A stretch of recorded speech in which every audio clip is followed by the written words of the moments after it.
Hello, my name is Tyler Tipton, GM here at Springdale Tractor, Tulsa. Wanted to go over a couple machines here. I got the L4701 here and the MX5400 hydrostat open station. Now, these come in multiple configurations. The standard L series, you can get 25 horse, 33 horse, 39, or the 47 horse. But the 47 horse sits on its own frame and platform compared to the other 25 and 33 and 39 horse. These two machines are really close in size.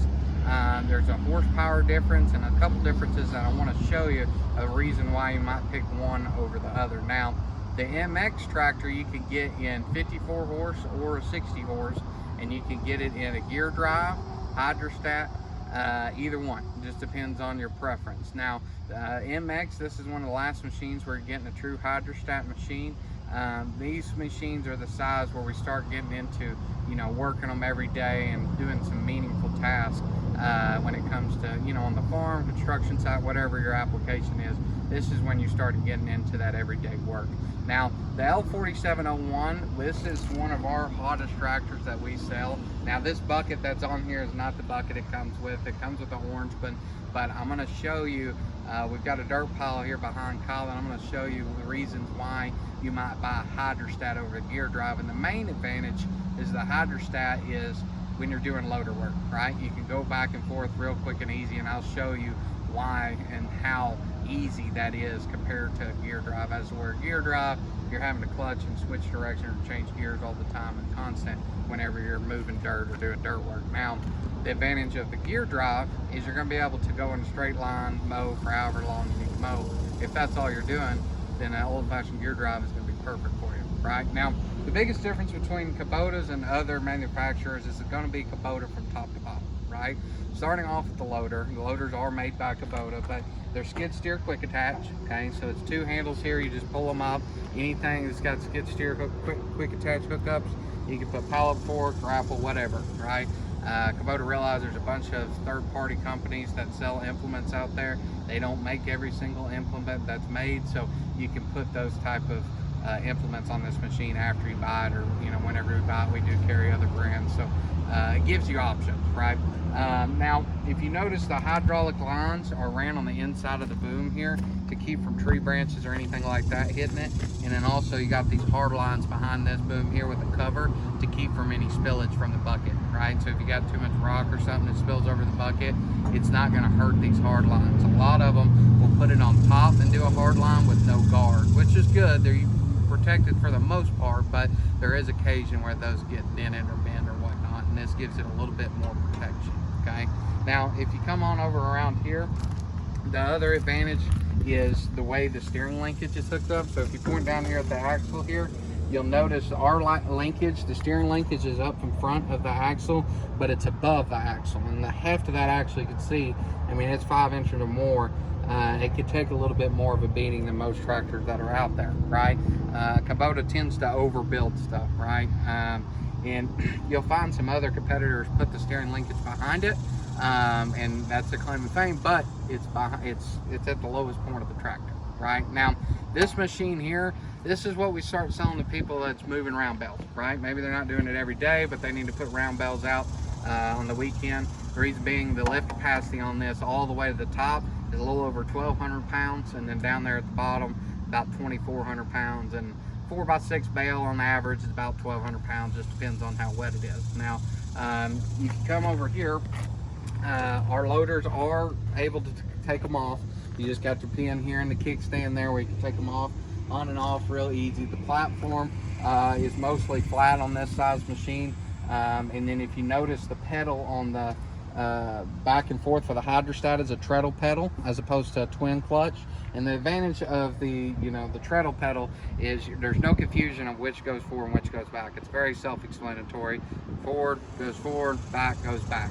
Real easy. No confusion on how this machine operates. Now, the seat is adjustable. It adjusts forward and back, and then you got everything easily accessible. You got 3 ranges of speed as opposed to 2.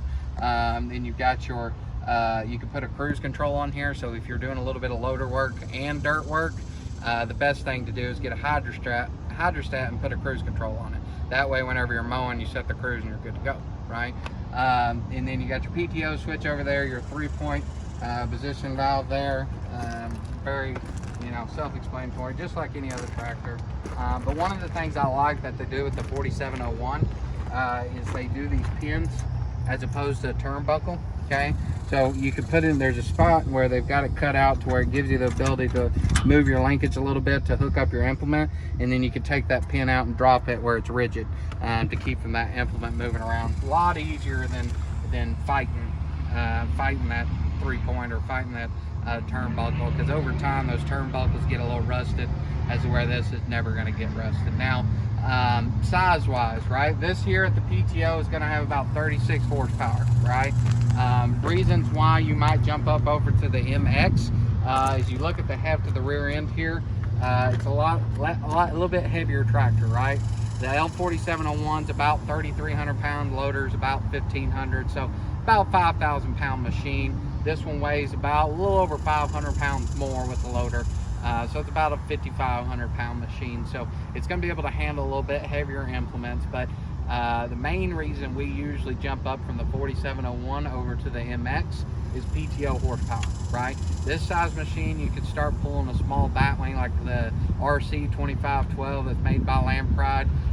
This here has got a PTO horsepower of 46, so it's a total of 9 horsepower more than the 4701. Now, with this linkage here, it's got the pins as well, but it's got the telescopic eyelets here. That way, if you're close to the implement, rather than hopping on and off the machine, you just press that, back into it, and it locks back into place. Now, on this machine, what you're gonna notice, the differences between the two, it's a little bit heavier, and then also you've got a little bit bigger loader, okay? The loader on this is the LA1065 that's made by Kubota, and the lift capacity all the way to the top is 1,700 pounds. The lift capacity at the bottom, the breakout force, is about 3,100 pounds. So we get some horse farmers sometimes that about like these machines because they've got pastures that they need to brush hog or keep down and whatnot. This machine is, you know, where you can start getting the 8-foot, brush hog, or a 12-foot batwing, or that, you know, Rhino makes a 10-foot batwing that we sell with this machine. So this is where you start getting more meaningful implements in the back, or if you start stacking round bells, this machine is better off for it, because, you know, your average round bell is about 1,200 pounds, and on the 4701, that's your lift capacity all the way to the top is a little over 1,200, so you're really maxing that out. As to where this is 1,700 pounds all the way to the top and can lift about 9 3/4 feet, as to where that one can lift about 8 3/4 feet. So the lift capacity at the same height, this one will actually lift quite a bit more if you measured them at the same height. Now, all of these lift capacities I'm telling you, they're all at the bucket, okay? And I'm going to show you what I mean by that. Is right here at the loader, a lot of manufacturers will measure the lift capacity here at the pivot pin as opposed to the bucket. The bucket is a real lift capacity of where you're going to actually lift things. You're never going to lift anything back at the pin. The reason they do that is it measures a little bit higher, right? So our marketing numbers, or whatever you want to call it, is a little bit higher than what the numbers I'm actually telling you, but the numbers I'm telling you are true lift capacities on this machine. Now, the biggest thing that you'll notice just at a glance on this is the size of the front tire on this MX. It's a lot wider than the 4701 is. It's going to give it a little bit better control whenever you're handling that weight off the front end loader. So it's going to give you that control whenever you're stacking that round bell or doing dirt work or whatever it is, or hauling gravel. This is going to be able to handle it a little bit better than the 4701, right? Now, the other advantage of the MX is it has a PTO switch up here, up at the dash. This little button here down at the bottom, that's where you can run the PTO off the back and not be on top of the machine. So if you got a wood chipper or a generator or something like that, you can run that off there, hit that button to be able to run it off the back here. Now, this one here has also got a cruise control, and the way the cruise control works is you just push this lever here forward to the point of the speed that you're wanting to be at, okay? Now, what I'm going to show you is, since these come in so many different configurations, you know, you got your gear drive, and you got your hydrostat, the MX, you got cab and no cab. The reasons why I would buy a hydrostat over a gear drive is I'm doing dirt work, I'm doing, you know, I'm moving one material from one point A to point B constantly every single day. Now, like I told you before, if you're doing a little bit of both, brush hogging and doing some dirt work, then just put a cruise control in there, right? But I'm going to show you how quickly the hydrostat of the Kubota reacts, how efficient it is. The Pto horsepower is the biggest thing, the objection that we usually get between the gear drive and the hydrostat. Well, Kubota has made this so efficient that on the MX, you don't lose any horsepower between the hydrostat and the gear drive. And on the 4701, it's right at 1 horsepower. So really, you're not going to be able to tell the difference on Pto horsepower between a gear drive and a hydrostat. But if you're just doing brush hogging and you're going in a straight line, stick with what works and stick with the gear drive. I'm going to hop on this 4701 over here.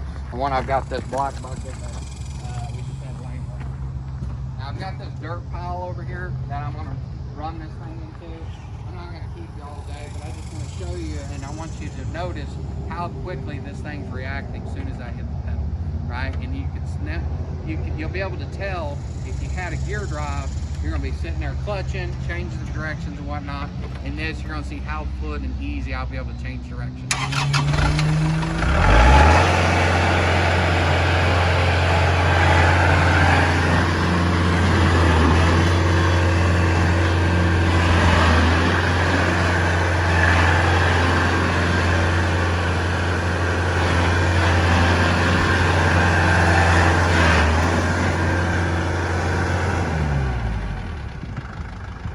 I had it in high gear, but you notice how quickly that thing changed direction on us. That's because of how efficient the hydrostat is. Now, I was in high gear. You don't want to do dirt work in high gear, but you do have a low, medium, and high. But I just wanted to show you the drastic change in direction whenever you got a hydrostat and how quickly you can move with this machine. If you have any more questions, this is a brief overview. There's a lot more specs to go over with this machine, but come see us here at Springdale Tractor Tulsa, right off of Route 66, or call us at 918-224-1565. Thank you.